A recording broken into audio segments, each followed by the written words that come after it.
டிஸ்கவுண்ட்லாம் போட்டு இருக்கீங்களே? நம்ம கடையில் எப்பயுமே ரேட்டும் கம்மியாக இருக்கும், டிஸ்கவுண்ட் போட்டு தான் தருவோம். 550 ரூபா வச்சுங்க. 50 ரூபா கம்மியா இருக்கு, அதை வச்சுதான் நான் ஊருக்கு போக முடியும். பரவாயில்லையா? சரி பரவாயில்ல, இருக்கட்டும், கொடுங்க. ரொம்ப தேங்க்ஸ்க்கா, நான் வரேன். A few moments later. கௌஷிக்கு, டேபிள் மேல அப்பாவோட பர்ஸ் வச்சிருந்தேன், பார்த்தேன்?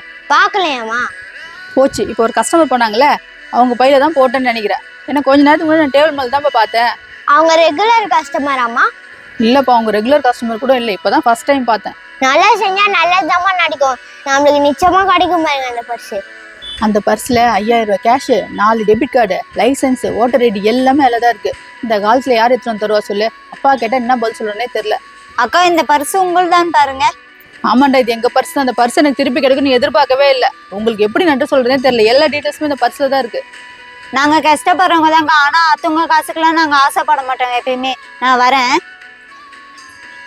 பர்ஸ் திரும்ப கிடைக்குன்னு எதிர்பார்க்கவே இல்லப்பா. நான் அப்பயே சொன்னேன்ல, நல்லா செஞ்சா நல்லது நடக்கணும்.